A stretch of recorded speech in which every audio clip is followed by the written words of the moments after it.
The cruel October sun cast long shadows across the dusty streets of Willow Creek as Clara Patterson stood trembling on the auction block, her scarred face turned away from the jeering crowd. "$20 for the lot, farm equipment, and the woman," shouted the auctioneer with a sneer.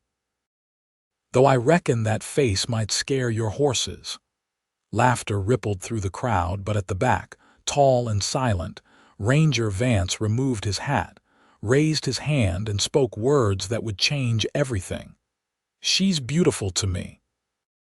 Clara clutched her threadbare shawl tighter around her shoulders, fighting back tears that threatened to spill down her scarred cheek. The year was 1876, and the West was still wild and unforgiving, especially to a woman alone. 3 days ago, she'd arrived in Willow Creek, Colorado, with nothing but the clothes on her back and a small bundle of possessions. Her deceased uncle's farm had been her last hope, only to discover it had been seized for unpaid taxes. Now she stood on the auction block alongside rusty farm tools and a broken-down wagon, considered just another piece of unwanted property. "Going once for $20, the auctioneer called, his voice dripping with disdain. "Going twice. This is your chance, gentlemen, to get some equipment and a $50, came the deep voice from the back of the crowd. The crowd parted, revealing a tall man in a worn leather duster. His face was partially shadowed by his hat, but there was no mistaking the determined set of his jaw. Ranger Vance stepped forward, his spurs jingling softly against the wooden platform. $50. The auctioneer's eyebrows shot up in surprise. "For this lot, for the lady," Ranger specified firmly. "The equipment can go to whoever bid 20. A murmur rippled through the crowd. Clara felt her face burn with humiliation and confusion. Why would this stranger pay such a sum for her? She'd heard terrible stories of women purchased for nefarious purposes in these lawless territories. "Now hold on," protested a heavy-set man near the front. "That ain't how auctions work, Vance." "You can't just—" $75, Ranger interrupted, his eyes never leaving Clara. "For everything." The auctioneer's gavel hesitated in mid-air as he looked between the heavy-set man and Ranger. "I got 75 from Ranger Vance. Anyone want to top that?" Silence fell over the crowd. The heavy-set man spat in the dirt and turned away. "Sold." The gavel came down with a decisive crack. "To Ranger Vance for $75. Clara's heart hammered against her ribs as Ranger approached the auction block. She'd heard his title a Texas Ranger, a lawman. That offered some comfort but little certainty about her fate. She raised her chin, refusing to appear more pathetic than she already was. "Miss," Ranger said softly as he reached the platform. "I'm Ranger Vance." He extended his hand to help her down. Clara hesitated before placing her trembling fingers in his calloused palm. "Clara Patterson," she whispered, keeping her scarred side angled away from him. "Miss Patterson." He nodded respectfully. "I've paid for your freedom, not your servitude. You owe me nothing." Clara blinked in confusion. "I don't understand." "No decent woman should be sold like cattle," he said simply. "I have a small ranch outside of town. You're welcome to stay in my guest cabin until you sort out your circumstances." The auctioneer cleared his throat impatiently. "Transactions done, Vance." "Need to move on to the next lot." Ranger paid the man, then led Clara away from the auction block, ignoring the curious stares that followed them. He guided her toward a sturdy wagon at the edge of town, where a young boy of about 14 waited with the reins. "This is Tommy," Ranger introduced. "He helps out at my ranch." "Howdy, madam," Tommy said, tipping his too large hat, his eyes widening slightly at the sight of her scarred face before he quickly recovered his composure. Clara nodded but remained silent, overwhelmed by the sudden turn of events. As Ranger helped her into the wagon, she finally found her voice. "Why did you do this, Mr. Vance? You don't even know me." Ranger climbed up beside her, taking the reins from Tommy. "It's just Ranger, madam, and sometimes a person doesn't need a reason to do what's right." Tommy hopped into the back of the wagon as Ranger clicked to the horses. As they pulled away from town, Clara stole a glance at her rescuer. Ranger Vance appeared to be in his early 30s, with sun-weathered skin and a strong profile. His dark hair curled slightly at the nape of his neck, and a trim beard framed his jawline. What struck her most, however, were his eyes, a clear, steady blue that hadn't flinched or looked away when they'd met her scarred face. The wagon rumbled along the dusty road, leaving Willow Creek behind. The vast Colorado landscape stretched before them, rolling hills dotted with pine trees, the distant mountains standing sentinel against the azure sky. Clara had never seen anything so beautiful or felt so utterly lost. "My uncle's farm was my last hope," she said quietly, more to herself than to her companions. Ranger kept his eyes on the road. "John Patterson's place," Clara turned to him in surprise. "You knew my uncle only by reputation.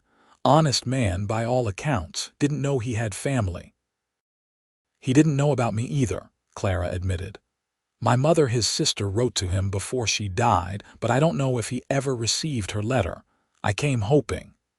She trailed off, the futility of her journey washing over her anew.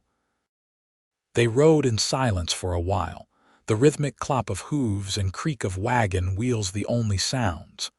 Eventually, they turned onto a narrow dirt road that wound through a stand of aspen trees, their leaves golden in the autumn light. "Here we are," Ranger announced as they crested a small hill. Below them lay a modest ranch, a sturdy main house built of logs and stone. A barn, corral, and a smaller cabin sat a short distance from the house. Several horses grazed in a fenced pasture, and smoke curled from the main house's chimney. "It ain't much," Tommy piped up from behind them, "but it's peaceful like." Clara felt a lump in her throat. After weeks of travel and uncertainty, the quiet beauty of the place stirred something inside her. "It's lovely," she managed. As they pulled up to the main house, the door opened, and an older woman with silver-streaked dark hair stepped onto the porch, wiping her hands on her apron. "You're back earlier than I expected," she called, then noticed Clara. Her eyebrows rose in question. Ranger helped Clara down from the wagon. "Mrs. Abernathy, this is Miss Clara Patterson. She'll be staying in the guest cabin for a while." Mrs. Abernathy's gaze flickered briefly to Clara's scarred face, but her expression remained kind. "John Patterson's niece. I'd heard you might be coming to these parts." She extended her hand warmly. "I'm Martha Abernathy. I keep house for Ranger and help with the cooking." Clara shook the woman's hand, touched by her matter-of-fact welcome. "Thank you, Mrs. Abernathy. I won't be an imposition for long, I promise." "Nonsense," Mrs. Abernathy said firmly. "You're welcome as long as you need." She turned to Tommy. "Help Miss Patterson with her things and then show her to the cabin." "Yes," Tommy replied, jumping down from the wagon and gathering Clara's small bundle. As Tommy led Clara toward the guest cabin, she heard Mrs. Abernathy say quietly to Ranger, "That poor girl. What happened?" "Don't know," Ranger replied, his voice equally low. "But whatever it was, it's her story to tell when she's ready." Clara's throat tightened at his words. Most people demanded explanations for her scars immediately, treating her as if she owed them her painful history. Ranger's respect for her privacy was unexpected and deeply appreciated. The guest cabin was small but clean and well-maintained. A bed with a colorful quilt stood against one wall.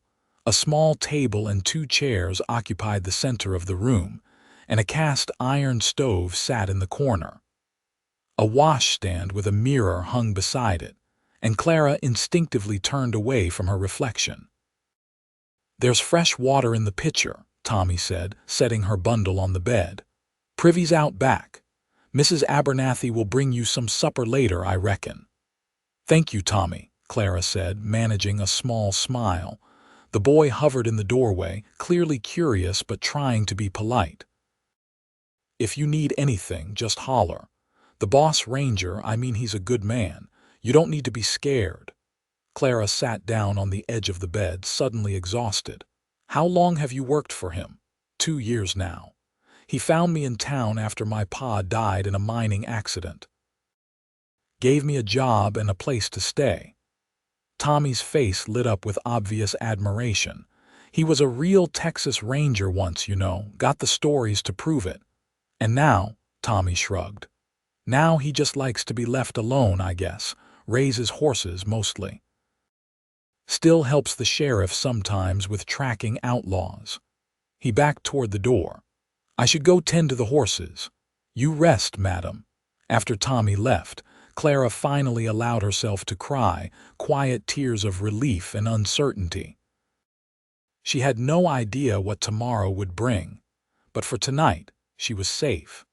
And for the first time in years, someone had looked at her scarred face and called her beautiful. The next morning, Clara woke to sunlight streaming through the cabin's small window. For a moment, she didn't recognize her surroundings, then yesterday's events came rushing back.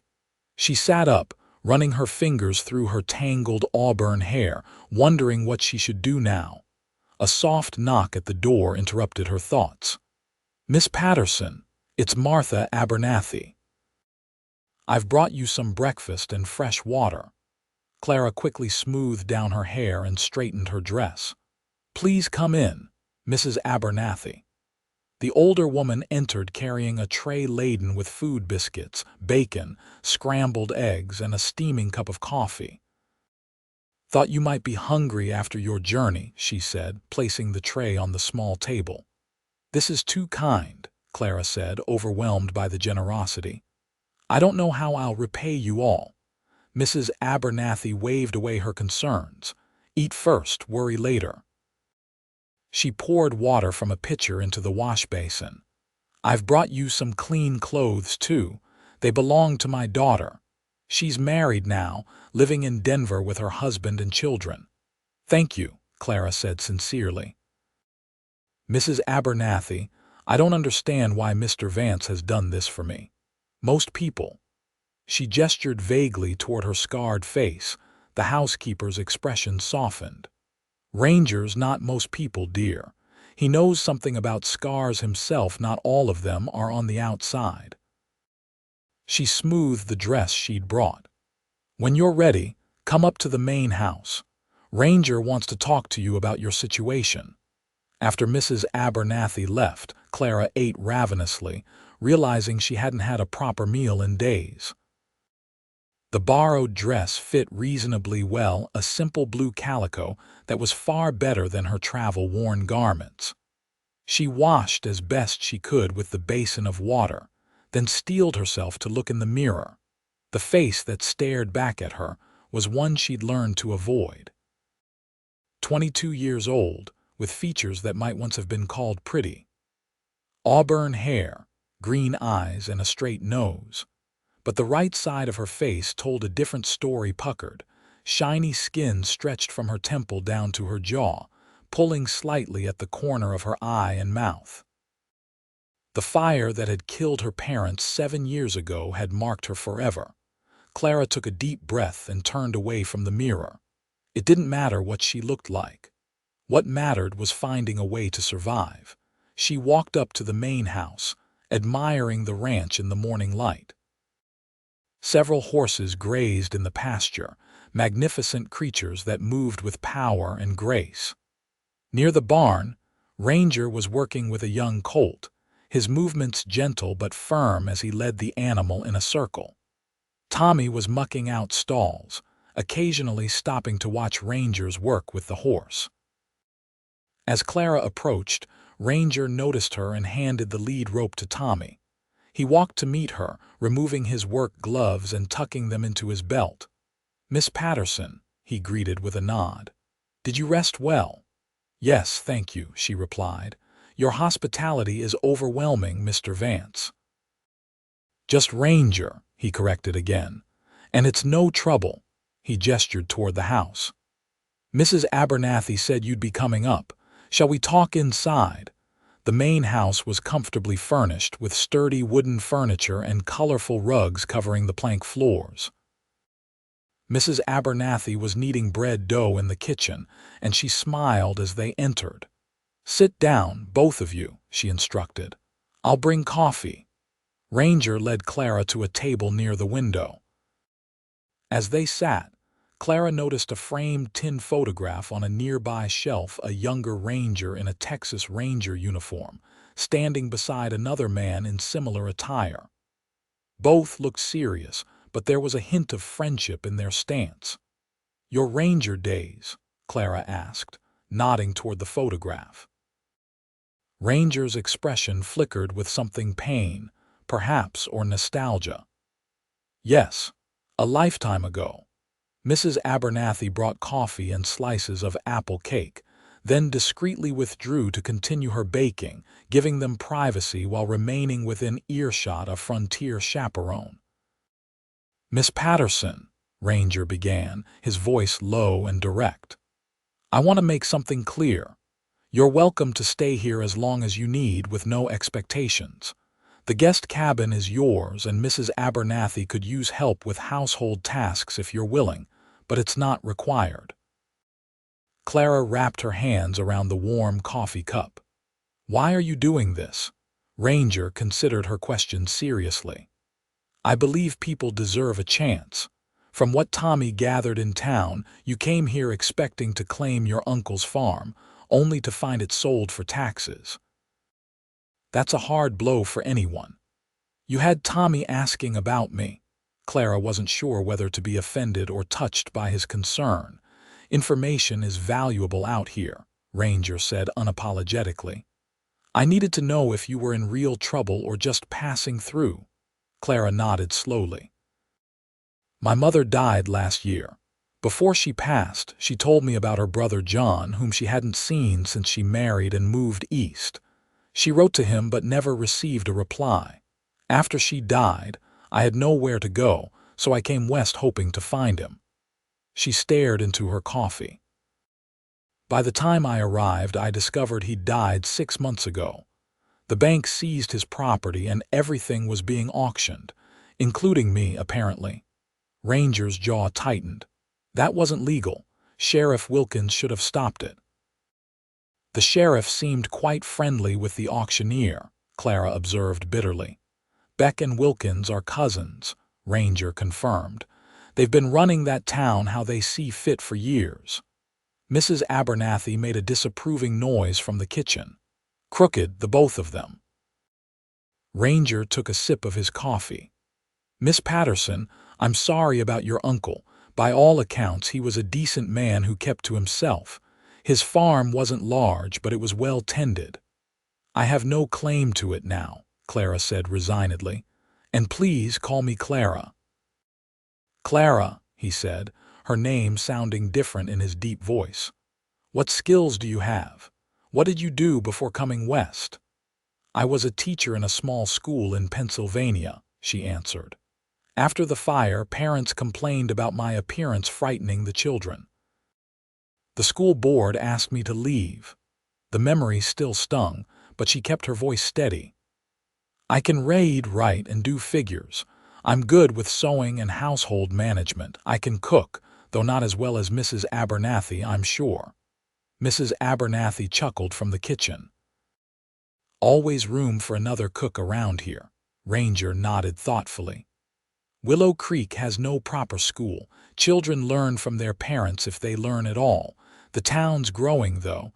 There might be opportunity there. Hope flickered in Clara's chest. You think they would accept me as a teacher, despite? She gestured to her face. People can surprise you, Ranger said. Not always in good ways, but sometimes. He leaned forward slightly. For now, rest and regain your strength. Help Mrs. Abernathy if you like. When you're ready, we can ride into town and speak to Reverend Collins about organizing a school. Clara found herself blinking back tears. "Thank you, Ranger. I don't know what I would have done if you hadn't been at that auction." Something dark crossed his face. "I almost wasn't. I only went to town for supplies." He stood abruptly. "I should get back to work. The horses won't train themselves." After he left, Clara helped Mrs. Abernathy with the bread. As they worked side by side, the older woman kept up a steady stream of conversation, filling Clara in on the ranch and its routines. "Ranger came here about 5 years ago," Mrs. Abernathy explained as she shaped loaves. "Bought this land and started raising horses. Best horseflesh in the territory, if you ask me. He sells them to the army mostly, and to ranchers who recognize quality." "He doesn't seem like a typical rancher," Clara observed. Mrs. Abernathy smiled knowingly. "No, he doesn't. Those Texas Ranger skills never quite leave a man. He still helps track outlaws when the sheriff can't or won't do his job properly. Folks around here respect him, even if they find him standoffish." "And Tommy, how did he come to be here?" Poor boy's father died in a mining accident up in the hills. Mother had passed years before. Ranger found him sleeping in the livery stable in town, half-starved. Brought him here, gave him work, treats him like family." Mrs. Abernathy's eyes twinkled. "For a man who claims to prefer solitude, Ranger has a habit of collecting strays." Clara laughed softly. "Am I another stray, then?" "We all are in our way," the older woman replied wisely. "Now let me show you how to make a proper pie crust. The way to a man's heart is through his stomach, after all." "Mrs. Abernathy," Clara protested, feeling her face grow warm. "I'm not trying to, that is. Ranger and I are not," the housekeeper laughed heartily. "Of course not, dear. I'm just teasing. Though I will say, it's been a long time since I've seen Ranger look at anyone the way he looked at you yesterday." Before Clara could respond to this startling statement, Tommy burst through the door, his young face alight with excitement. "Mrs. Abernathy, Miss Clara, come quick. Ranger's breaking the new stallion and it's a sight to see." Outside, Ranger was in the corral with a magnificent black stallion. Man and beast circled each other warily, engaged in a silent battle of wills. The horse snorted and pawed the ground, its powerful muscles rippling beneath its gleaming coat.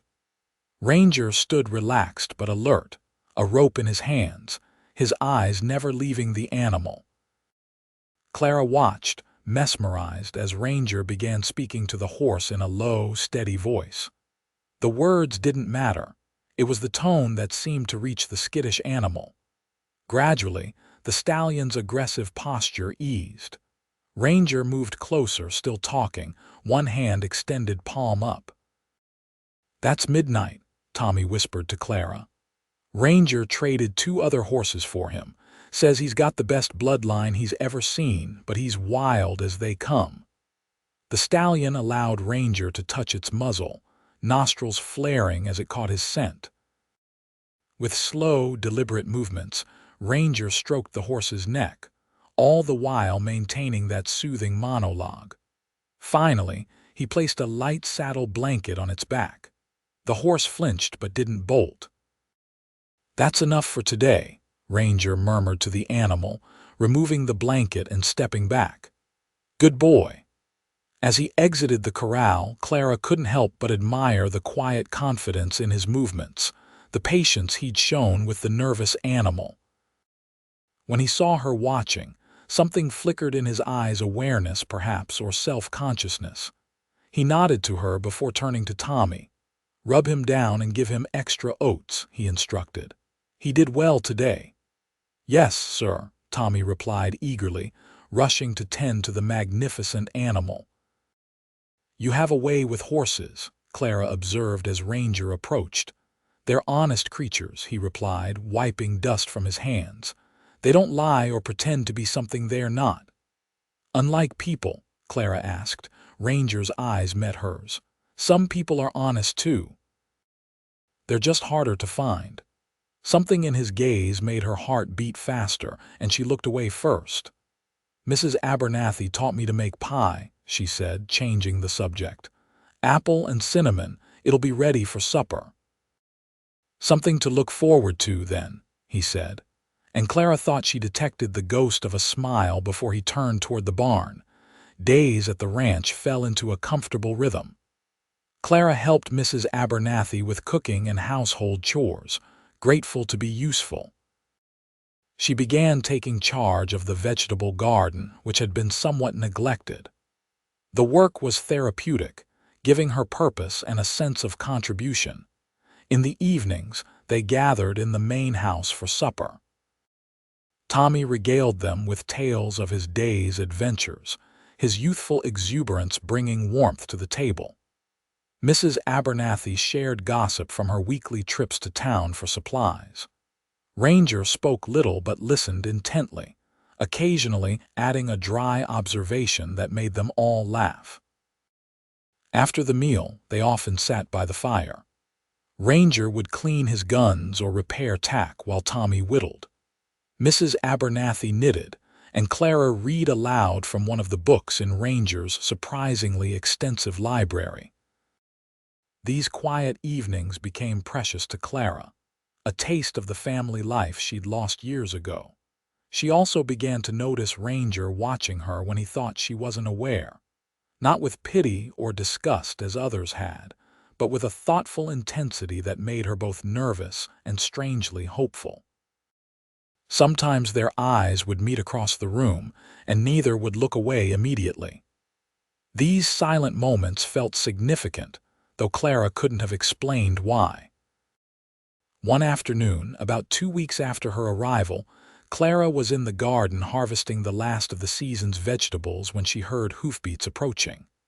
Looking up, she saw Ranger riding toward the house, leading a gentle-looking bay mare. "Clara," he called, dismounting. "I brought someone I'd like you to meet." She wiped her hands on her apron and walked over to where he stood with the horses. The bay mare regarded her with liquid brown eyes, ears pricked forward with interest. "This is Penny," Ranger said, patting the mare's neck. "She's yours if you want her." Clara's mouth fell open in shock. "Mine? But I have no way to repay you for she's a gift," Ranger interrupted. "No repayment necessary or expected. She's getting on in years and isn't suited for hard ranch work anymore, but she's gentle and sure-footed. Perfect for someone who might need to ride into town occasionally." He paused, looking slightly uncomfortable. "To teach, perhaps." Clara reached out hesitantly to stroke the mare's soft muzzle. Penny nuzzled her hand, looking for treats. "She's beautiful, Ranger." "But why would you give me such a valuable gift?" "A horse isn't a luxury out here, it's a necessity," he said practically. "And as for value, well, Penny's worth is in her temperament, not her market price. She deserves a kind owner for her retirement years." Clara stroked the mare's neck, touched by Ranger's thoughtfulness. "Thank you, I'll take good care of her." "I know you will." His voice had softened, and when Clara looked up, she found him watching her with an expression that made her breath catch. "You've been good for this place, Clara." "The garden's thriving." Mrs. Abernathy smiles more. Even Tommy's more focused on his chores. "And you?" The question slipped out before she could stop it. Ranger held her gaze for a long moment. "I find myself looking forward to evenings by the fire in a way I haven't in years." Before Clara could respond to this surprising admission, Tommy came running from the barn, whooping with delight when he saw the mare. "Miss Clara, did the boss get you Penny? She's the sweetest horse on the ranch." The moment between Clara and Ranger dissolved as Tommy enthusiastically began listing Penny's virtues.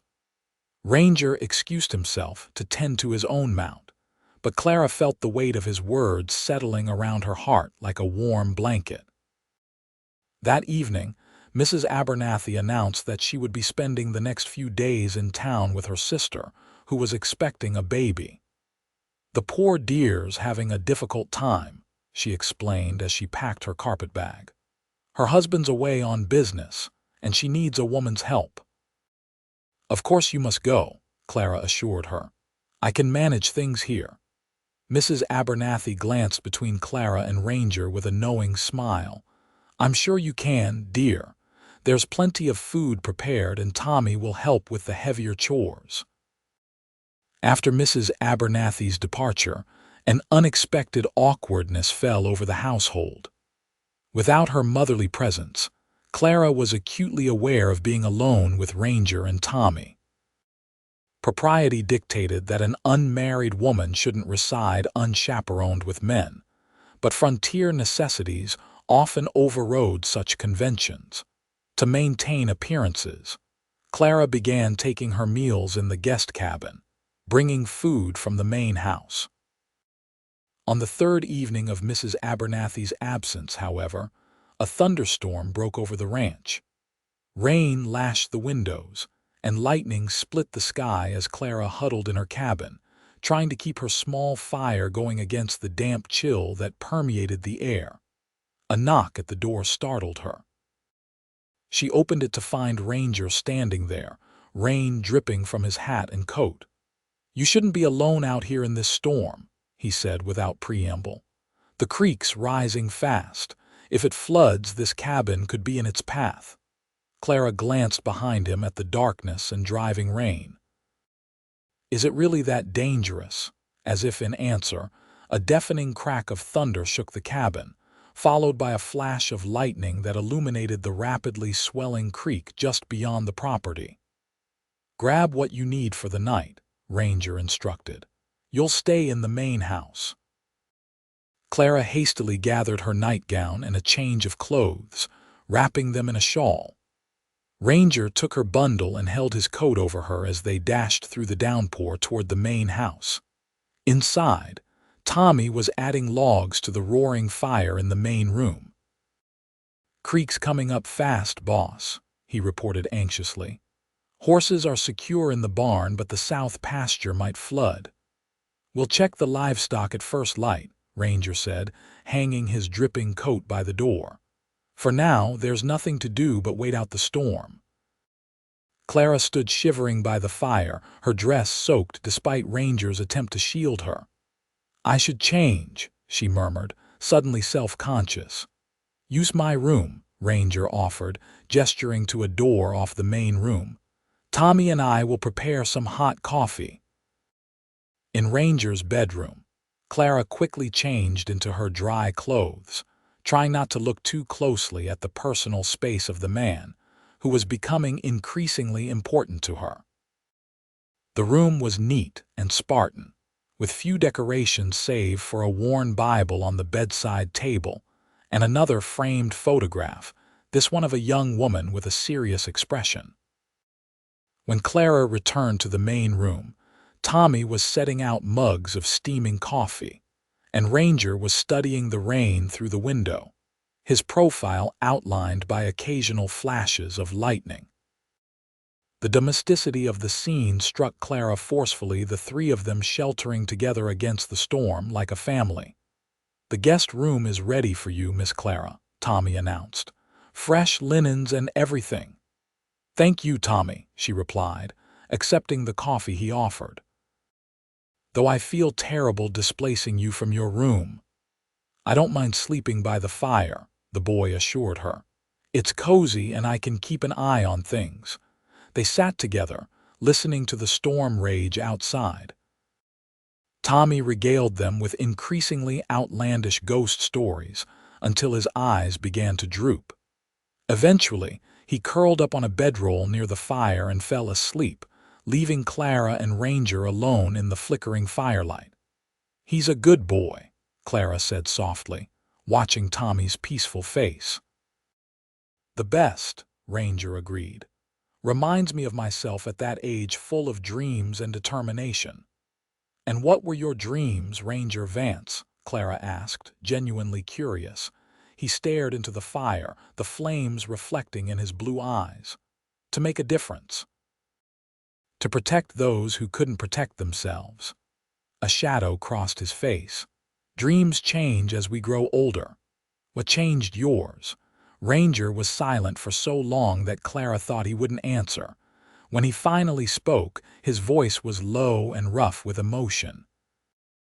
I lost my partner in a shootout with cattle rustlers. Matthew Kincaid.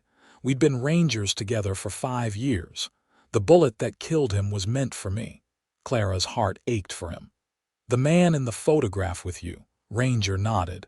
Matt had a wife and 2 young children. I couldn't face them afterward. Couldn't explain why I was alive and he wasn't. So I resigned my commission and came north, looking for somewhere quiet to raise horses and be left alone. Until you started collecting strays, Clara said gently, echoing Mrs. Abernathy's words. A ghost of a smile touched his lips. Seems that way. Clara hesitated, then asked the question that had been on her mind since her arrival. Why did you really help me that day at the auction, Ranger? The truth, please. He met her gaze directly. When I saw you standing there, head high despite everything, I recognized something in you. Courage, dignity. The same qualities I've always admired in the best people I've known. He paused, his expression softening. And yes, I meant what I said. You are beautiful to me, Clara. Not despite your scars, but with them. They're part of who you are, a survivor. Clara felt tears welling in her eyes. No one had spoken to her with such sincerity since before the fire. The night my parents died, she said quietly, I tried to save them. The flames were everywhere. I managed to get out, but when I went back in, she touched her scarred cheek. The roof collapsed. I was pulled out by neighbors, but it was too late for my mother and father. Ranger reached across the space between them and took her hand, his calloused fingers warm against hers. You were brave. You still are. They sat in companionable silence, hands linked, as the storm gradually subsided outside. When Clara finally rose to retire to the guest room, Ranger stood as well. Thank you for sharing your story, he said softly, and for listening to mine. Clara impulsively reached up and touched his bearded cheek. Thank you for seeing me, Ranger, really seeing me. His eyes darkened with an emotion Clara couldn't quite name, but it sent a thrill through her nonetheless. Good night, Clara. Good night, Ranger. The next morning dawned clear and bright, the storm having moved eastward during the night. Clara helped prepare breakfast while Ranger and Tommy assessed the damage to the ranch. The creek had overflowed its banks but hadn't reached the buildings, and the livestock was safe. Only a few fences needed repair. They had been fortunate. As they ate breakfast, Ranger announced, I need to ride into town today to check on some business. Clara, would you like to come? You could meet Reverend Collins and discuss your teaching prospects. Clara's pulse quickened at the thought of returning to Willow Creek. Yes, I'd like that very much. After breakfast, Clara changed into her best dress, the blue calico Mrs. Abernathy had given her. She braided her hair neatly, and after a moment's hesitation, arranged it to partially cover her scarred cheek. The prospect of facing the townspeople who had witnessed her humiliation at the auction made her stomach clench with anxiety, but she was determined to hold her head high. Ranger had saddled both his horse and Penny, and he helped Clara mount with gentle efficiency. As they rode toward town, Clara found herself enjoying the sensation of being on horseback. Penny was indeed gentle and responsive, seeming to sense her rider's inexperience. You sit well for a beginner, Ranger observed. You'll be a natural with practice. Clara smiled, pleased by his approval. Penny makes it easy. She's very patient with me. They rode side by side, the autumn sun warming their backs.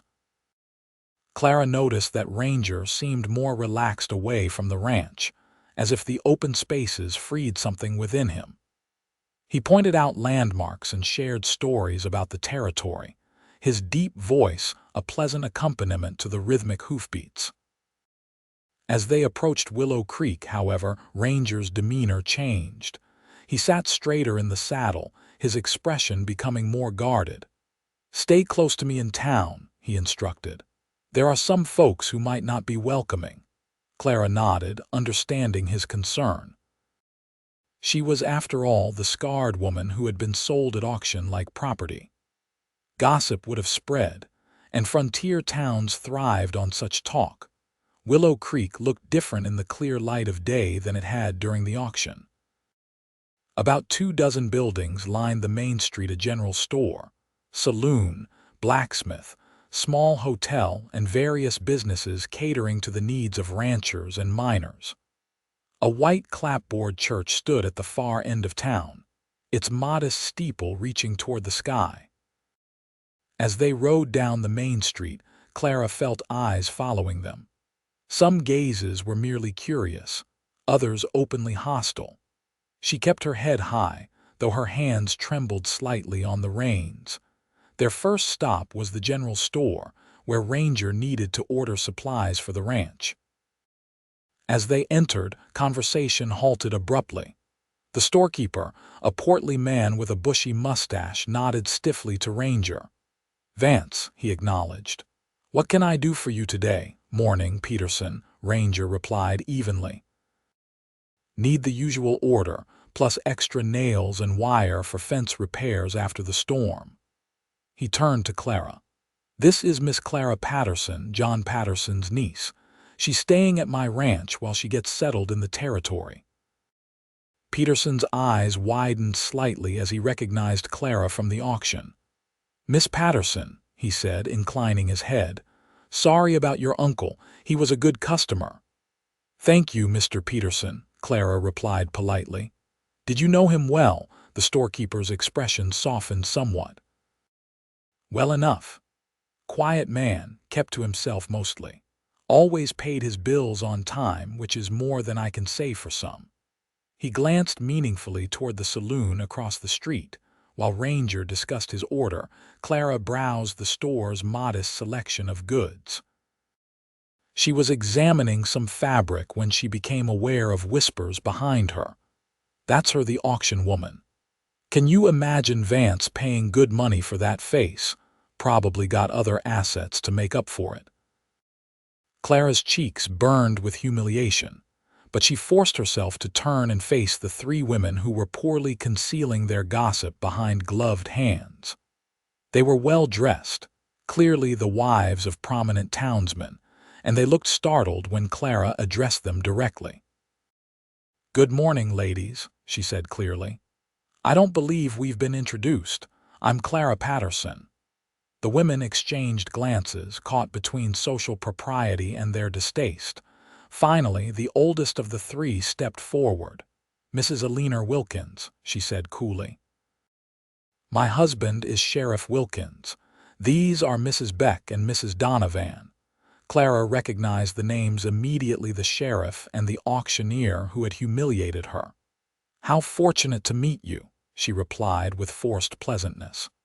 "I understand Willow Creek has no school for its children." "As a trained teacher, I find that concerning." Mrs. Wilkins' eyebrows rose. "A teacher?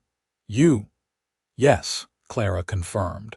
"For 3 years in Pennsylvania, I specialized in primary education, though I'm qualified to teach older students as well." The women seemed taken aback by this information, which clearly didn't align with their assumptions about her. Before they could respond, Ranger appeared at Clara's side.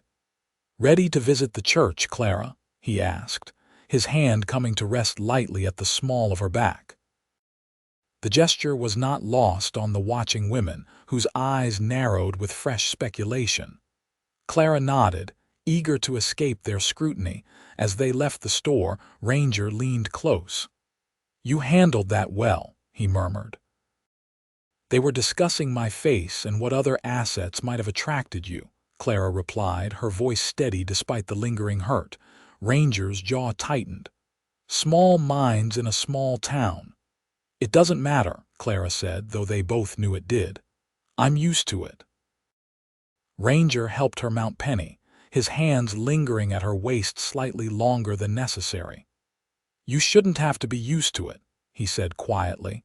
They rode to the church in silence. Reverend Collins was in the small cemetery behind the building, tending to some graves. He was a thin man with kind eyes and prematurely white hair, and he greeted them warmly. "Ranger Vance." A pleasant surprise. "And who is this lovely lady?" Clara was startled by the genuine warmth in his greeting, with no hint of revulsion at her appearance. Ranger introduced her, explaining her teaching background and her relation to John Patterson. "A teacher?" Reverend Collins exclaimed delightedly. "Why, Miss Patterson, you're an answer to prayer. I've been petitioning the town council for months to establish a proper school. The children here are growing up without education, and it's a tragedy." His enthusiasm was infectious, and Clara found herself sharing her ideas for a curriculum. The Reverend listened attentively, nodding in approval. "The church has a side room we could use initially," he suggested. "It's not large, but it would serve until a proper schoolhouse could be built. How soon could you start?" Clara glanced at Ranger, who nodded encouragingly. "I could begin next week if that's not too soon," she offered. "Excellent," Reverend Collins beamed. "I'll speak to the council immediately. There's a small stipend available from town funds, and perhaps parents could contribute what they can afford." As they discussed logistics, Clara felt a spark of hope ignite within her. Teaching again, doing what she loved, being useful and respected, it seemed almost too good to be true. Their conversation was interrupted by the arrival of Sheriff Wilkins, a tall man with cold eyes and a perpetual sneer. He approached with deliberate slowness, his hand resting on his holstered gun. "Well, well," he drawled, "if it isn't Ranger Vance and his purchase." He tipped his hat mockingly to Clara. "Madam." Ranger's posture stiffened, but his voice remained calm. "Sheriff, we were just discussing the establishment of a school with Reverend Collins. Miss Patterson is a qualified teacher." The sheriff's eyebrows rose. "Is that so? How interesting." His gaze raked over Clara in a way that made her skin crawl. "The town council might have something to say about who teaches our children." "Indeed they might," Reverend Collins interjected firmly. "And as chairman of the council, I believe Miss Patterson's qualifications speak for themselves." Sheriff Wilkins' expression darkened. "We'll see about that, Reverend." He turned to Ranger. "Word of advice, Vance, keep your charitable projects away from town. Folks here have standards." Ranger took a step toward the sheriff, his eyes hardening. "Miss Patterson is a lady deserving of respect, Wilkins, something you seem to have forgotten." The tension between the two men was palpable. Clara placed a restraining hand on Ranger's arm. "It's all right, Ranger," she said quietly. "Sheriff Wilkins is entitled to his opinion, misguided though it may be." The sheriff's face flushed with anger at her calm response. He opened his mouth to retort, but was interrupted by the arrival of several townspeople, including Mrs. Wilkins and her friends from the store. "Is there a problem here, Sheriff?" Mrs. Wilkins asked, glancing between her husband and Clara with obvious disdain. "No problem," Reverend Collins answered before the sheriff could speak. "I was just informing Sheriff Wilkins that Miss Patterson has graciously agreed to teach our children. The school will begin next week in the church annex." Murmurs rippled through the small crowd that had gathered. Clara noticed that while some faces showed skepticism or outright hostility, others, particularly those of parents with young children, reflected cautious interest. A young woman with a child clinging to her skirt stepped forward hesitantly. "My Billy's 7 and can't read a word. Would you teach him, Miss Patterson?" Clara smiled at the boy, who was watching her with wide, curious eyes. "I would be honored to teach Billy, Mrs. Miller. Sarah Miller. My husband works the silver mine." Before Clara could respond, Mrs. Wilkins cut in sharply. "Sarah, surely you can't be considering sending your son to be taught by By someone like her. She gestured dismissively toward Clara's scarred face. Sarah Miller lifted her chin defiantly. Someone like her? You mean an educated woman willing to teach our children when no one else has bothered? Yes, I'm considering it. Several other parents murmured agreement, much to Mrs. Wilkins' obvious displeasure. The sheriff, seeing the tide of public opinion shifting, made a tactical retreat. The council will have the final say, he announced. We'll discuss it at the next meeting, which is tomorrow evening, Reverend Collins added pleasantly. I'll see you all there. As the crowd dispersed, Clara felt a surge of determination. These children needed her, and she wouldn't be driven away by prejudice or small-town politics. Ranger's hand came to rest on her shoulder, a reassuring weight. You've made quite an impression, he observed. For better or worse, Clara replied wryly. Ranger's eyes held an intensity that made her breath catch. Definitely for better. They spent the remainder of the day in town, sharing a meal at the small hotel restaurant and visiting other businesses. By the time they prepared to leave, Clara had met many of Willow Creek's residents and had received tentative commitments from 12 families to send their children to school. As they rode back to the ranch in the golden light of late afternoon, Clara felt a newfound sense of purpose. For the first time since the fire, she had a clear direction, a way to build a life for herself. Thank you, Ranger, she said suddenly. Not just for today, but for everything. You've given me a chance to start over. He glanced at her, his expression unreadable in the slanting sunlight. You're the one who seized the opportunity, Clara. I just provided a door, you walked through it on your own. Back at the ranch, they found Tommy anxiously awaiting their return. Thought you'd never get back, he exclaimed. Mrs. Abernathy sent word her sister had the baby, a healthy boy. She'll be staying a few more days to help out. Clara smiled at the boy's excitement. That's wonderful news, Tommy. Have you eaten? Not yet, he admitted. Was waiting for you folks. Then let's get supper started, Clara suggested. I'm starving after all that riding. The three of them worked together to prepare a simple meal, moving around the kitchen with the ease of people growing accustomed to each other's rhythms. As they ate, Clara shared the news about the school, and Tommy listened with wide-eyed interest. Will you teach me too, Miss Clara? He asked hopefully. I can read some, but I haven't had much schooling. Of course I will, Tommy, Clara promised. We can start tomorrow if you'd like. The boy grinned from ear to ear. Yes, madam. After supper, Tommy excused himself to check on the horses one last time before bed. Left alone, Clara and Ranger fell into a comfortable silence as they cleared the table. Their hands brushed occasionally as they worked, each touch sending a warm current through Clara's body. Will you be all right riding to town alone for the council meeting tomorrow? Ranger asked as they finished washing the dishes. I need to check on the herd in the north pasture, but I could postpone it if you'd prefer company. I'll be fine, Clara assured him. Penny and I are becoming good friends, and it's not a difficult ride. Ranger nodded, seeming relieved by her confidence. The town council can be intimidating, but Reverend Collins will support you. And more importantly, the parents want their children educated, even by a scarred spinster. Clara asked lightly, though the question held real concern. Ranger stepped closer, his eyes intent on hers. You're more than your scars, Clara. The people who matter will see that. And what do you see? The question slipped out before she could stop it, her voice barely above a whisper. Ranger reached up slowly, his calloused fingers gently tracing the line of her jaw from her unmarred cheek to the scarred side. Clara held her breath, fighting the instinct to turn away. I see courage, he said softly.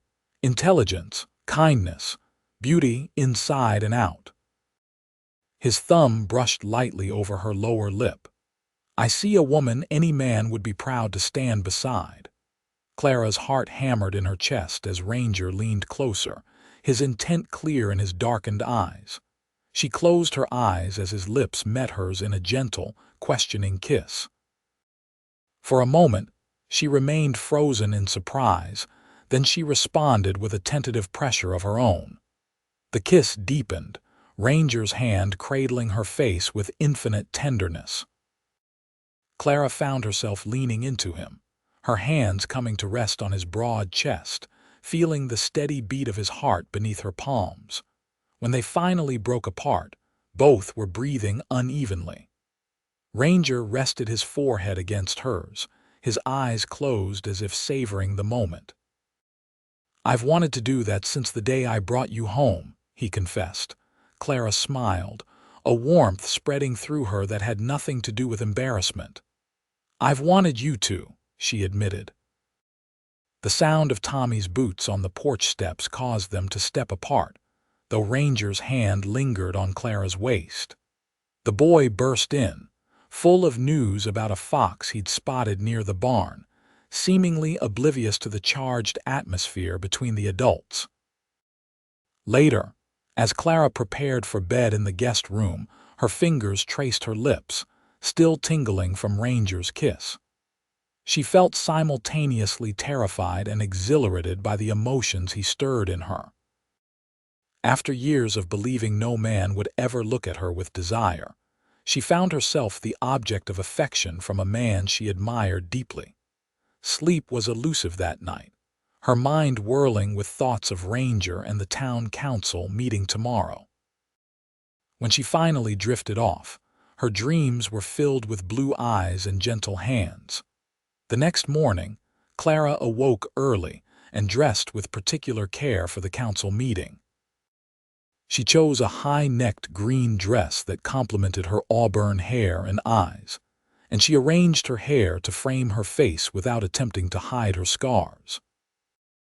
Today, she would face the town as herself, a qualified teacher who happened to bear the marks of tragedy, not a victim to be pitied or scorned. Ranger was already at the breakfast table when she entered the kitchen. His eyes warmed at the sight of her, and he rose to pull out her chair. "You look beautiful," he said simply. Clara felt a blush rise to her cheeks. "Thank you, I want to make a good impression on the council." "You will." His confidence in her was unwavering. After breakfast, Ranger helped her saddle Penny. As Clara prepared to mount, he placed his hands on her waist but didn't immediately lift her onto the horse. Instead, he turned her to face him. "Clara," he said seriously, "no matter what happens today, remember that you have a place here with us." He paused, then added softly, "with me." Clara's heart swelled with emotion. She reached up to touch his bearded cheek. "I'll remember." He kissed her briefly but thoroughly, then helped her onto Penny. "I'll ride partway with you before heading to the north pasture." The ride to town was filled with comfortable conversation, their newfound closeness evident in the easy way they shared thoughts and observations. When they reached the fork in the road where Ranger would turn north, he reined in his horse beside hers. "Good luck today," he said. "I'll see you this evening." Clara nodded, suddenly nervous now that they were about to part. "Thank you, Ranger, for everything." He reached across the space between their horses to squeeze her hand. "Be careful riding back. If you're delayed, wait until morning rather than traveling in the dark." With a final encouraging smile, he turned his horse northward, and Clara continued toward Willow Creek. The town was bustling with activity when she arrived. She tied Penny to the hitching post outside the church and smoothed her skirts before entering. Reverend Collins was arranging chairs in the meeting room, and he greeted her warmly. "Miss Patterson, right on time. The council members will be here shortly." Clara helped him finish setting up, grateful for the task to occupy her nervous hands. "How many council members are there, Reverend?" "5," he replied. "Myself, Sheriff Wilkins, Mr. Beck from the auction house, Mr. Peterson from the general store, and Dr. Hamilton, our town physician. We need 3 votes for approval." Clara did a quick mental calculation. The sheriff and Mr. Beck would almost certainly vote against her. Reverend Collins was in her corner. That left Peterson and Dr. Hamilton as the deciding votes. As if summoned by her thoughts, the door opened and the council members began to arrive. Sheriff Wilkins entered first, his expression sour when he saw Clara. Mr. Beck followed, along with Mr. Peterson from the general store. Last to arrive was Dr. Hamilton, a distinguished older gentleman with kind eyes behind wire-rimmed spectacles. To Clara's surprise, several townspeople also filed in, including Sarah Miller and other parents she'd met the previous day. They seated themselves at the back of the room, their presence a silent show of support that bolstered Clara's confidence. The meeting began with formal introductions and a statement from Reverend Collins about the need for education in Willow Creek. When it came time for Clara to speak, she rose with outward composure, though her heart raced. "Gentlemen," she began, her voice clear and steady, "I come before you today to offer my services as a teacher for the children of Willow Creek. I was educated at the Lancaster Female Seminary in Pennsylvania and taught for 3 years at a primary school there." She proceeded to outline her qualifications and her proposed curriculum, emphasizing practical skills alongside traditional subjects. As she spoke, she noted with satisfaction that even Sheriff Wilkins was listening attentively, though his expression remained hostile. When she finished, Dr. Hamilton was the first to question her. "Miss Patterson, teaching can be physically demanding. Are you in good health?" "Excellent health, Doctor," Clara replied confidently. "My scars are from a fire 7 years ago. They affect my appearance, not my abilities." The doctor nodded, seemingly satisfied with her direct approach. Mr. Peterson spoke next. "What would you require in terms of compensation and supplies?" Clara had anticipated this question. "I understand the town's resources are limited. I propose a modest stipend of $20 per month, with parents contributing what they can afford, perhaps 50 cents per child per week. As for supplies, I've prepared a list of essentials." She handed copies to each council member. Mr. Beck scoffed as he reviewed the list. "Books for every child, slates, maps, ridiculous expense for an unproven venture." "Education is not a venture, Mr. Beck, but an investment in the future," Clara countered evenly. "However, I'm willing to start with fewer resources and build gradually as the school proves its worth."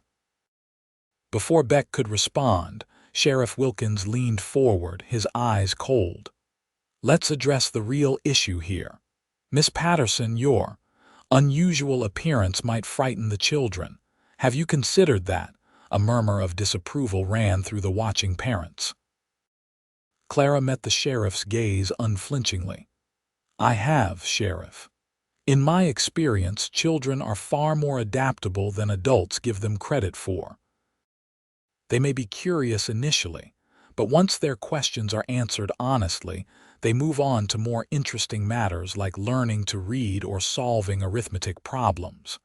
From the back of the room, Sarah Miller stood up. "My Billy already met Miss Patterson yesterday.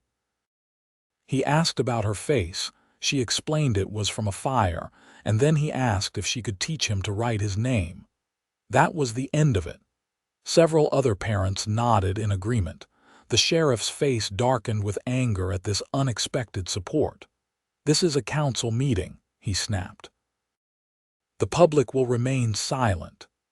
"Actually," Reverend Collins interjected mildly, "our bylaws state that citizens may speak when recognized by the chair, which I am, and I recognize Mrs. Miller's right to contribute to this discussion." For the next hour, the council debated the merits of establishing a school with Clara as teacher. The discussion grew heated at times, with Sheriff Wilkins and Mr. Beck raising increasingly trivial objections. Throughout it all, Clara maintained her composure, answering questions directly and refusing to be provoked. Finally, Reverend Collins called for a vote.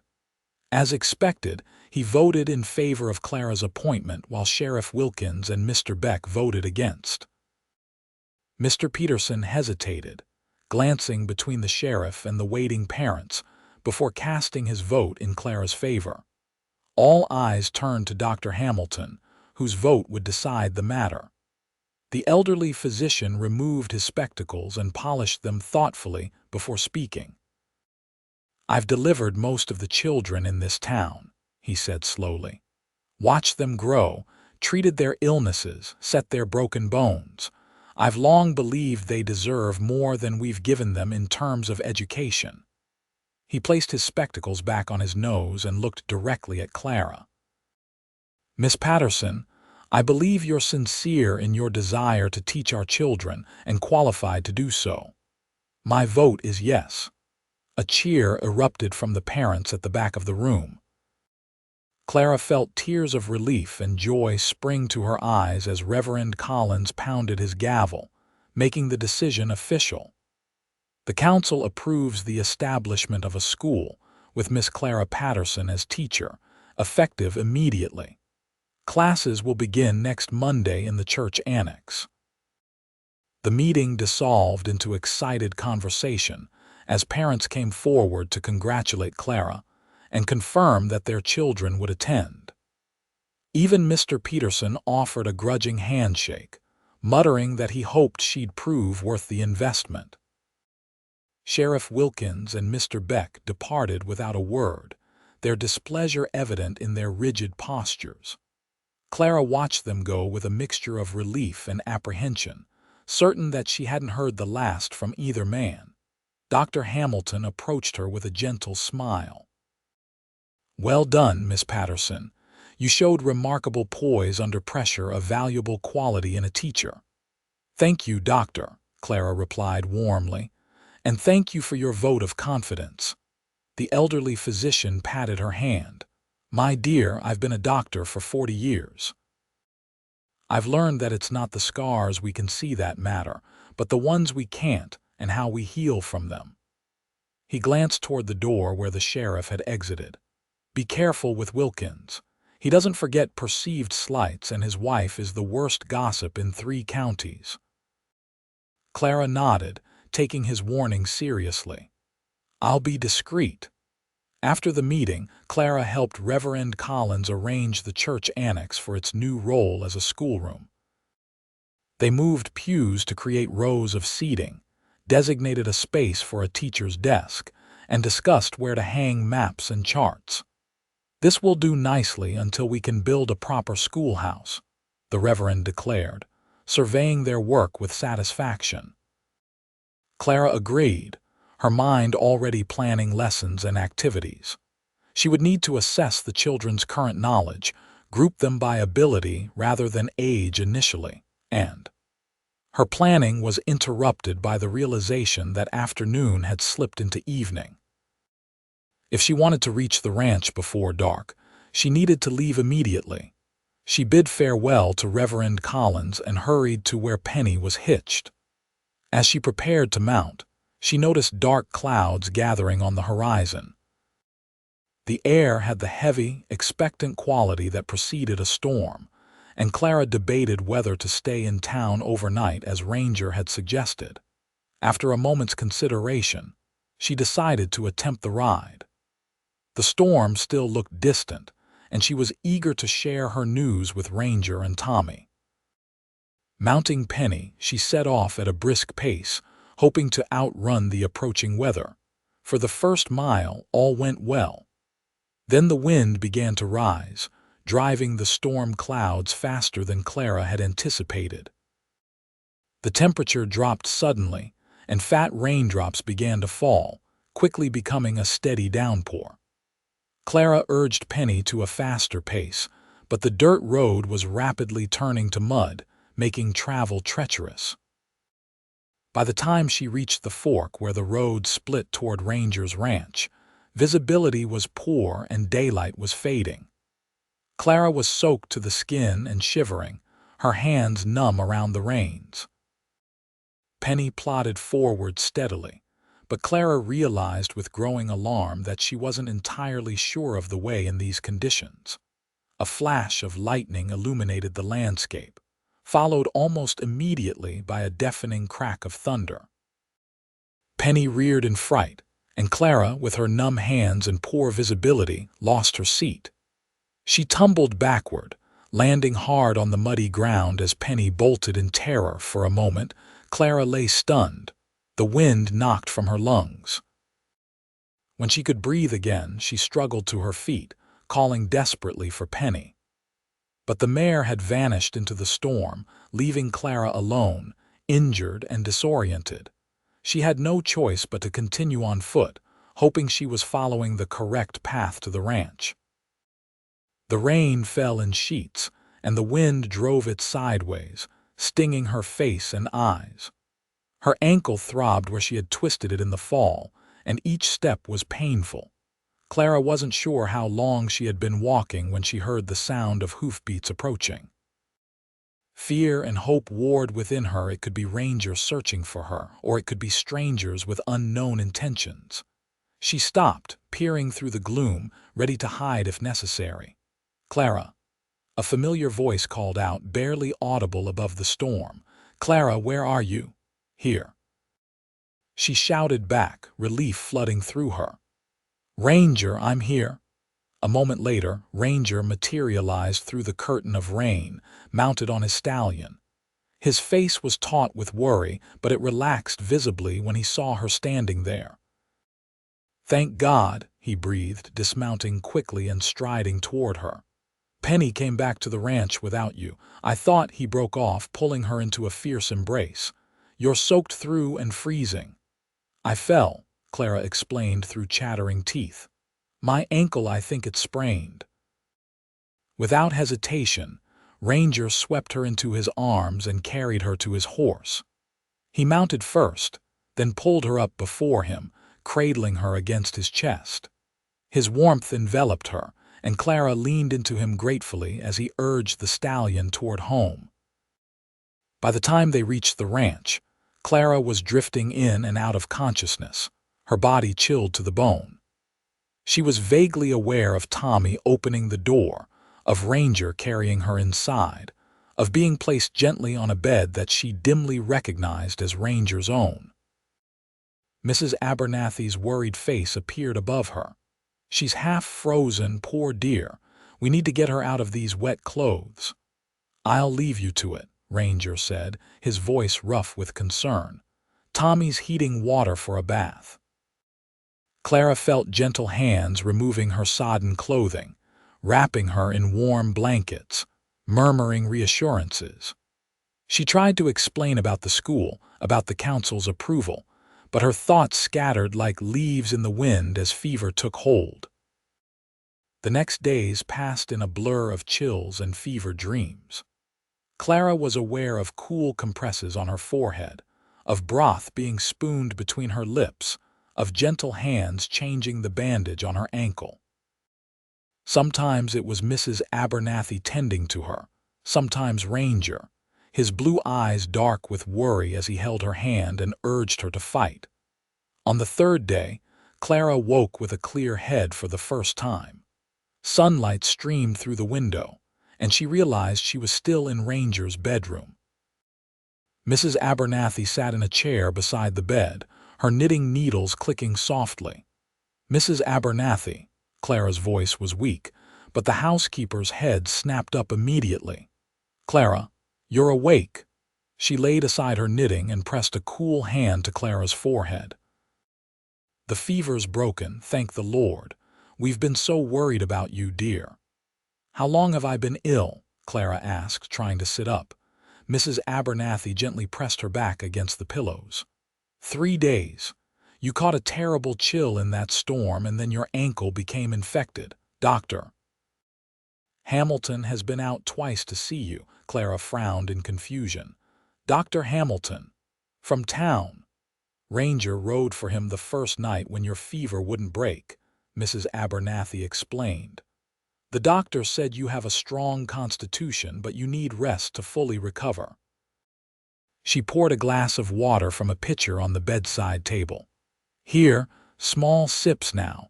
Clara drank gratefully, the cool water soothing her parched throat. The school I was supposed to start teaching on Monday. Reverend Collins has been informed of your illness. He's postponed the opening until you're well enough. Mrs. Abernathy tucked the blankets more securely around Clara. Now, I should tell Ranger you're awake. He's barely left your side these past days, except to tend to essential chores. Tommy and I practically had to force him to get some rest this morning. As Mrs. Abernathy bustled out, Clara took stock of her condition. Her body felt weak and achy, but her mind was clear. Her ankle was carefully bandaged and propped on a pillow. She was wearing a clean nightgown that she recognized as one of Mrs. Abernathy's, and her hair had been brushed and braided. A few minutes later, Ranger appeared in the doorway, his face drawn with fatigue but his eyes brightening at the sight of her awake and alert. He crossed to the bed in 2 strides and sat carefully on its edge, taking her hand in both of his. "You had us worried," he said simply, his voice husky with emotion. Clara squeezed his hand weakly. "I'm sorry. I should have stayed in town when I saw the storm coming." "You should have," he agreed, but there was no reproach in his tone, only relief. "But you're going to be all right now. That's what matters." Clara smiled up at him, touched by the depth of concern in his eyes. "Mrs. Abernathy says you rode for Dr. Hamilton." "I would have ridden to San Francisco if it meant saving you," Ranger said with quiet intensity. The words hung between them, freighted with meaning beyond their literal sense. Clara's breath caught in her throat. "Ranger!" He leaned forward, pressing a gentle finger to her lips. "Rest now. We'll talk when you're stronger." Over the next week, Clara's strength gradually returned. She moved from Ranger's bed to the guest room once she was able to walk short distances with support. Dr. Hamilton visited again, pronounced her on the mend, but insisted she rest for another week before attempting to teach. "Your body has fought a significant battle, Miss Patterson," he explained. "Rushing back to activity could trigger a relapse." Though frustrated by the delay, Clara knew he was right.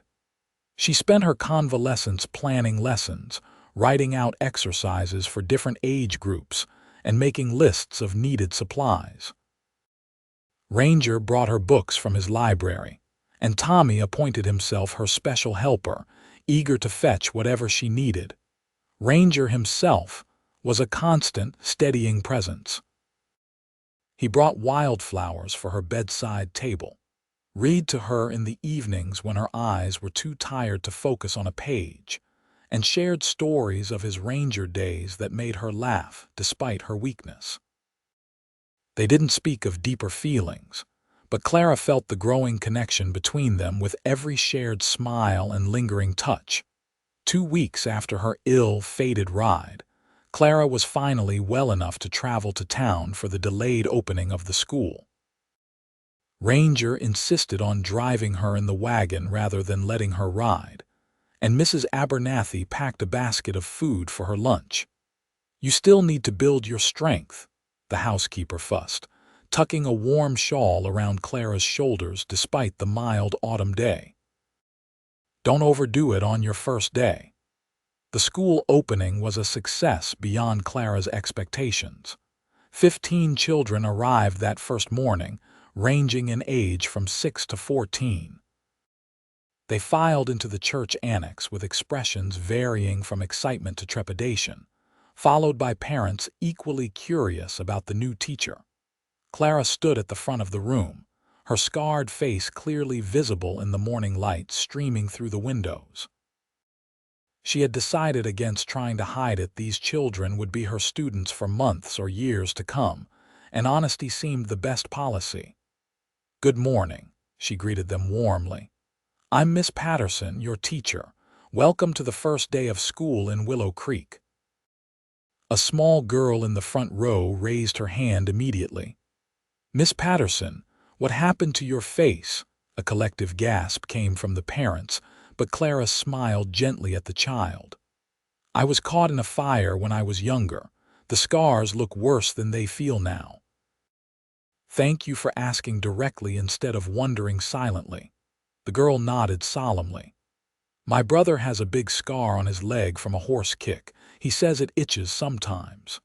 "Yes, scars can do that," Clara agreed. "Now, shall we learn each other's names and then see what you all already know?" The honest acknowledgement of her scars seemed to break the ice. The children relaxed, and by mid-morning, they were enthusiastically participating in the assessment activities Clara had prepared. By the end of the day, she had a clear understanding of each child's abilities and had divided them into appropriate groups for instruction. When Ranger arrived to collect her in the late afternoon, the children were filing out, chattering excitedly about their first day. Several parents approached Clara to express their appreciation, and even Mr. Peterson stopped by to grudgingly admit that the school seemed off to a promising start. "How was it?" Ranger asked as he helped her into the wagon. Clara's face glowed with satisfaction. "Wonderful." "Exhausting, but wonderful. The children are eager to learn and most of the parents are supportive." She leaned against him slightly as he climbed up beside her, grateful for his solid presence. "Thank you for making this possible, Ranger." He glanced at her, his expression softening. "You did the hard part. I just provided transportation." "You did far more than that," Clara contradicted gently. "You believed in me when no one else did." The ride back to the ranch was peaceful, the landscape bathed in the golden light of late afternoon. Clara found herself thinking how quickly this place had come to feel like home, not just the physical location, but the sense of belonging she felt with Ranger, Tommy, and Mrs. Abernathy. That evening after supper, Ranger suggested a short walk. "The doctor said gentle exercise would be good for your recovery," he reminded her when she hesitated. "Just to the creek and back." The evening was mild, with a crescent moon rising over the eastern hills. Clara walked beside Ranger, her hand tucked into the crook of his arm for support. The steady rhythm of crickets and the distant call of a nighthawk accompanied their footsteps. They reached the creek, which had returned to its normal boundaries after the storms. Ranger led Clara to a fallen log that served as a natural bench overlooking the water. As they sat, he kept her hand in his thumb tracing gentle circles on her palm. "Clara," he began, his deep voice unusually hesitant. "These past weeks seeing you ill, fearing I might lose you, they've made me realize something I should have acknowledged sooner." Clara's heart quickened at his serious tone. "What is it, Ranger?" He turned to face her, his blue eyes luminous in the fading light. "I love you, Clara Patterson. I think I have since the moment I saw you on that auction block, standing tall despite everything. Your courage, your kindness, your determination, they humble me." Clara felt tears well in her eyes. "Ranger, let me finish," he said gently. "I know we haven't known each other long by conventional standards. I know you're just beginning to build a life here with the school. I don't want to rush you or pressure you, but I want you to know where I stand." He took a deep breath. "I want to court you properly if you'll allow it, and someday, if you come to feel as I do, I would be honored to make you my wife." A tear slipped down Clara's cheek as joy bubbled up within her. "Oh, Ranger, I don't need time to know how I feel. When I was ill, drifting in and out of consciousness, yours was the voice that anchored me, the hand that pulled me back. I love you too so much it frightens me sometimes." Ranger's face transformed with a smile so radiant it took her breath away. He cupped her face in his hands, his touch infinitely gentle on both her unmarred and scarred skin. "Clara Patterson, you are the bravest, most beautiful woman I have ever known." Their kiss was tender at first, then deepened with shared passion and promise. When they finally drew apart, Clara rested her head on Ranger's shoulder, content in a way she had never imagined possible again after the fire. "What happens now?" she asked softly. Ranger's arm tightened around her. "Now we build a life together day by day. You'll teach the children of Willow Creek, and I'll raise horses, and in the evenings we'll come home to each other." "Home," Clara repeated, savoring the word. "I'd given up hope of finding that again." "You'll never need to give up hope again," Ranger promised. "Not while I have breath in my body." They sat by the creek until twilight deepened into night, talking of their pasts and their future, of dreams long deferred now possible again. When they finally walked back to the ranch, hand in hand beneath the stars, Clara knew with absolute certainty that she had found where she belonged. The news of their engagement spread quickly through Willow Creek. Most townspeople offered congratulations, though a few, including Sheriff Wilkins and his wife, made their disapproval clear through pointed silences and thinly veiled remarks about Ranger settling for damaged goods. Clara refused to let such pettiness diminish her happiness. Each day brought new joys: the progress of her students, the growing acceptance of the townspeople, and above all, the deepening of her relationship with Ranger.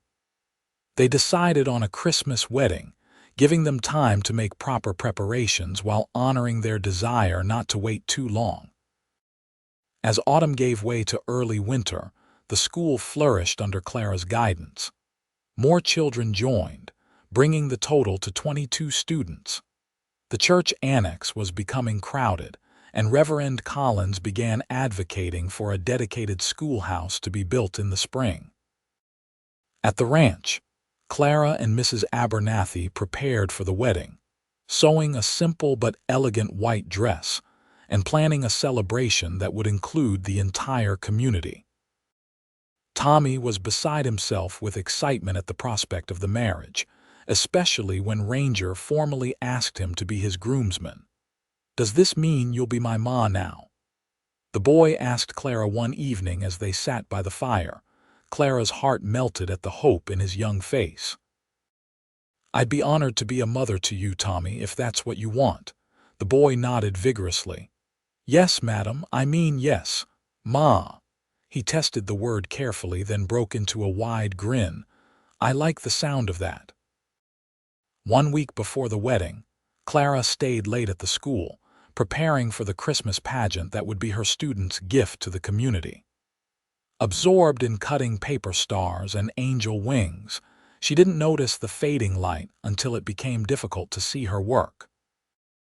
Hastily gathering her materials, she prepared to leave, knowing Ranger would be worried if she was too late.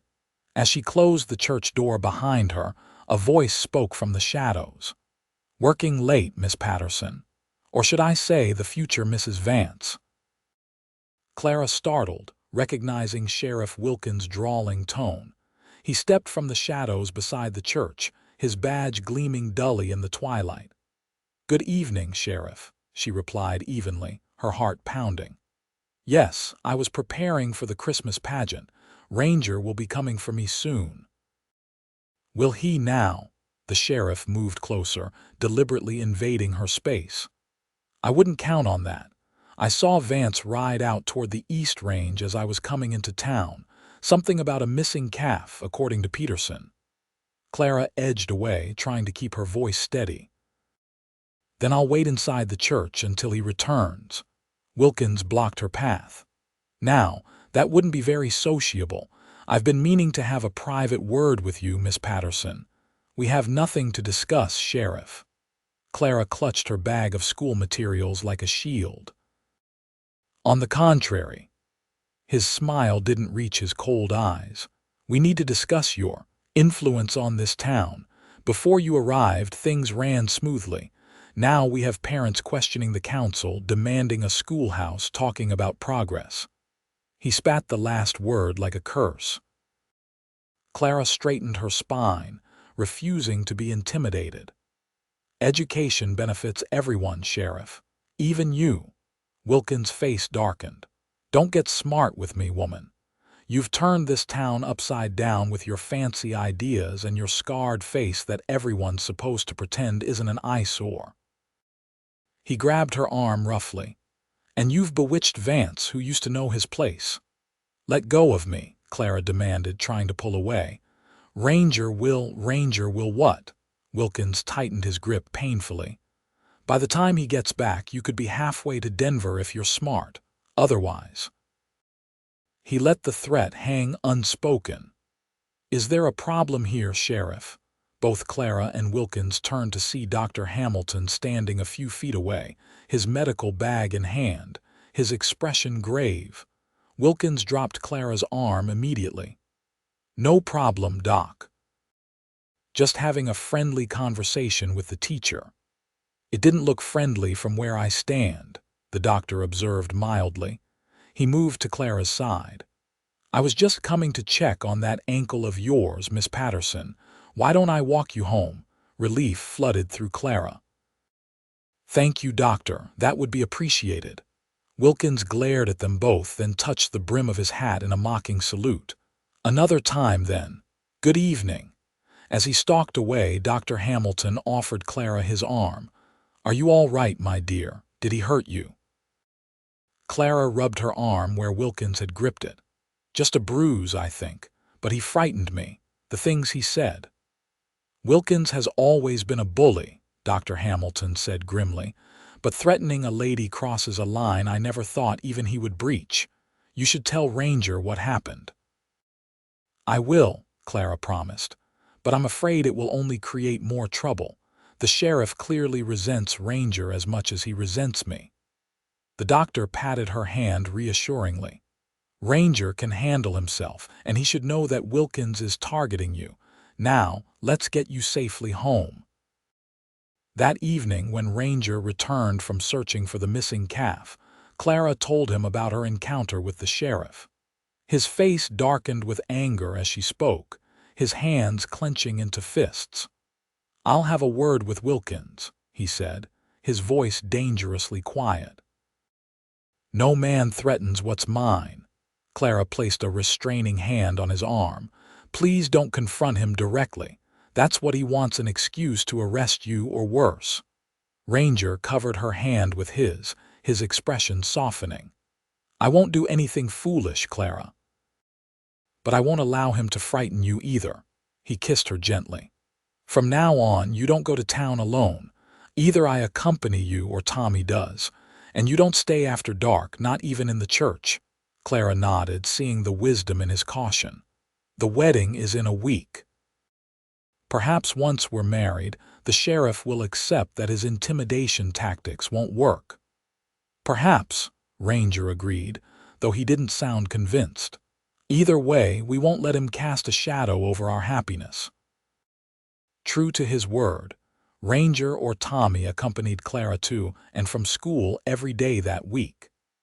The Christmas pageant was a resounding success, with the entire town turning out to watch the children perform the nativity story. Even Sheriff Wilkins attended, though he stood at the back of the church with a sour expression, his wife beside him looking equally displeased. The day before the wedding, snow began to fall, soft, thick flakes that transformed the landscape into a winter wonderland.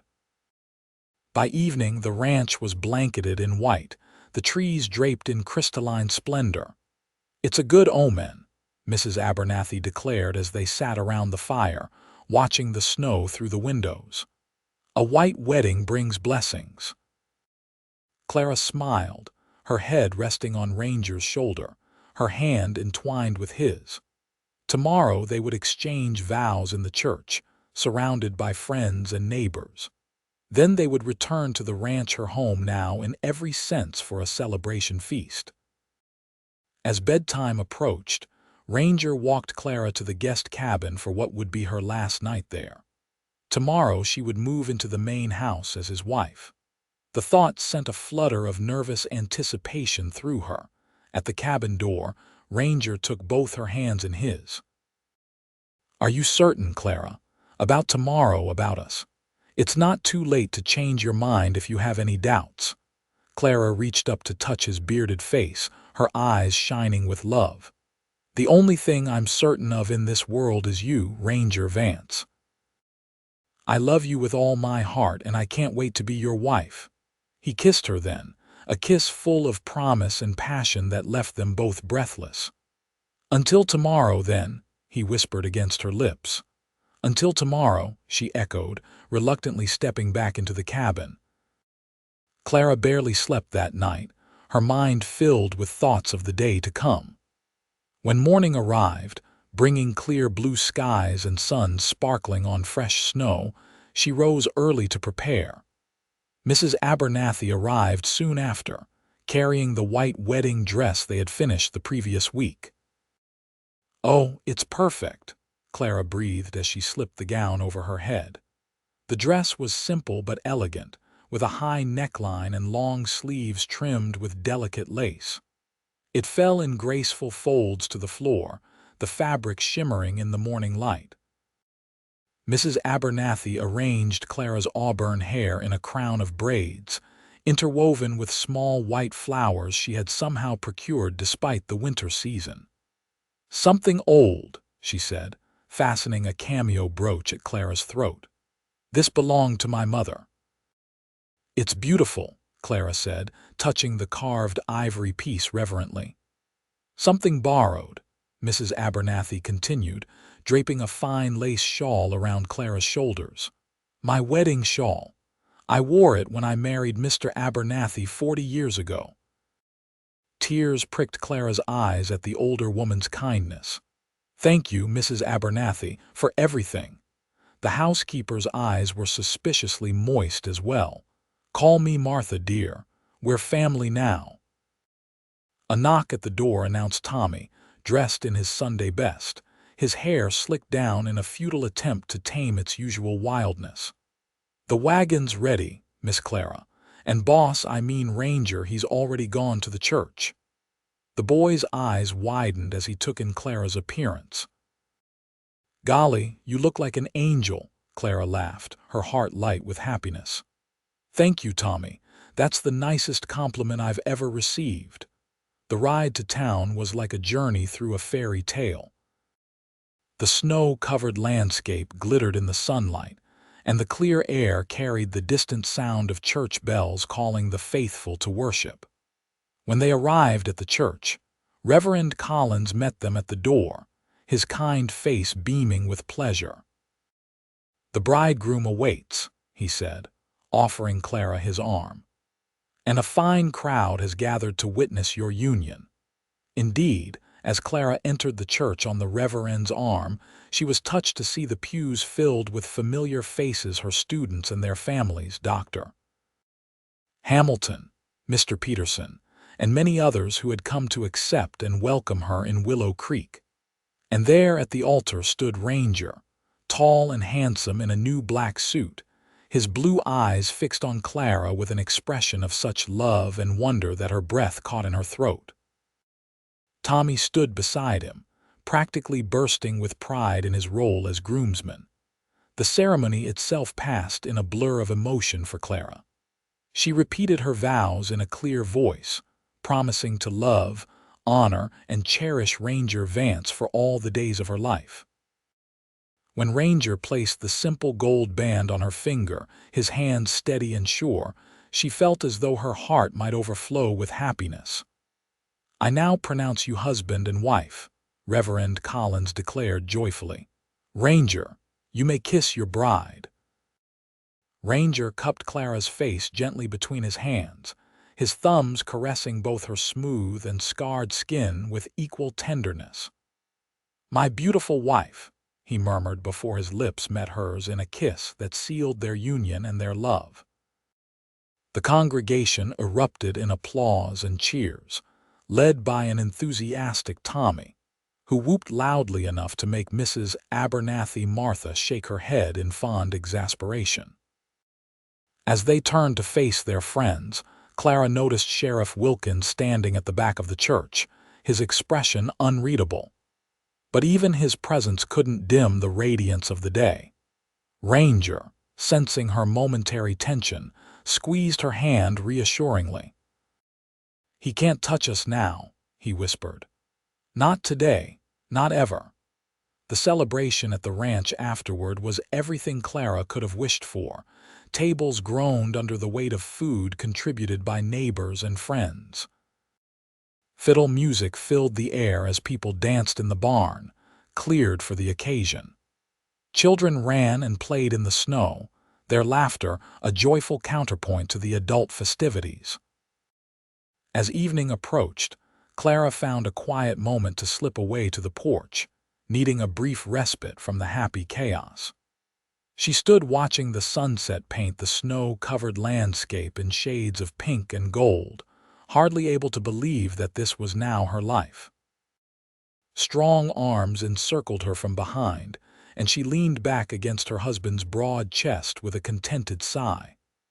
"Happy, Mrs. Vance," Ranger murmured in her ear. The name sent a thrill through her. "Happier than I ever thought possible," she replied, turning in his arms to face him. "When I stood on that auction block, I thought my life was over. I never imagined it was just beginning." Ranger's eyes darkened with emotion as he traced the line of her jaw with his finger. "Do you remember what I said that day?" Clara smiled, leaning into his touch. "You said I was beautiful to you." "And you are," he affirmed, his voice husky. "More beautiful with each passing day." He lowered his head to kiss her, a kiss filled with passion and promise that made Clara's heart race and her knees weaken. When they finally broke apart, breathless and flushed, the sounds of the celebration inside seemed very distant. "Should we rejoin our guests?" Clara asked, though she made no move to leave the circle of his arms. Ranger glanced back at the brightly lit barn, then down at his bride. "They seem to be enjoying themselves without us," he observed with a smile that sent heat coursing through Clara's veins. "And I find myself eager to begin our life together. Properly." Clara's blush deepened at his meaning, but she nodded, her eyes reflecting the same desire that burned in his. "I think our guests would understand if the bride and groom retired early." Hand in hand, they slipped away to the main house, leaving the celebration to continue without them. And in the privacy of what was now their shared bedroom, Ranger Vance showed his bride exactly how beautiful she was to him, scars and all. Epilogue: 5 years later, Clara sat on the porch of the schoolhouse, watching as the children ran and played in the springtime sunshine. The building, completed 3 years ago, stood as a testament to how far Willow Creek had come. What had once been a rough frontier town was now a growing community with a church, school, doctor's office, and even a small library, the latter being Clara's special pride, housed in a room adjoining the schoolhouse.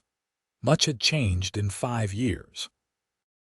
Sheriff Wilkins had eventually overplayed his hand, attempting to frame Ranger for cattle rustling only to be exposed by evidence Ranger had meticulously gathered of the sheriff's own involvement in the thefts. Wilkins now resided in the territorial prison, and Willow Creek had a new, honest lawman. The sound of approaching hoofbeats drew Clara's attention. Ranger rode into the schoolyard. Their 3-year-old daughter Rose perched before him on the saddle, her dark curls flying in the wind and her blue eyes so like her father's alight with excitement. "Mama," Rose called, waving enthusiastically. "Papa let me ride midnight, did he now?" Clara replied with a mock stern look at her husband. "And did you hold on tight like Papa showed you?" "Yes, Mama," Rose assured her solemnly. "Papa says I'm a natural rider just like him." Ranger dismounted with fluid grace, then lifted Rose down and set her on her feet. The little girl immediately ran to join the other children in their game, accepted without question, despite being younger than the school-aged children. Ranger climbed the steps to join Clara on the porch, bending to kiss her softly. "How are you feeling today?" he asked, his hand coming to rest on the gentle swell of her belly where their second child grew. "Better than yesterday," Clara assured him. "Doctor Hamilton says this pregnancy is progressing normally, despite the morning sickness." Ranger's expression was tender as he sat beside her, his arm around her shoulders. "Tommy's bringing the wagon to take you and Rose home. He insists you shouldn't be riding in your condition." Clara smiled at the mention of Tommy, now 19 and a skilled horse trainer in his own right. He had grown into a fine young man, still living at the ranch but now in his own cabin, with plans to court Reverend Collins' niece, who had come to stay with her uncle last fall. "Tommy fusses worse than you do," she teased. "He loves you," Ranger said simply. "We all do." Clara leaned her head against her husband's shoulder, contentment washing over her.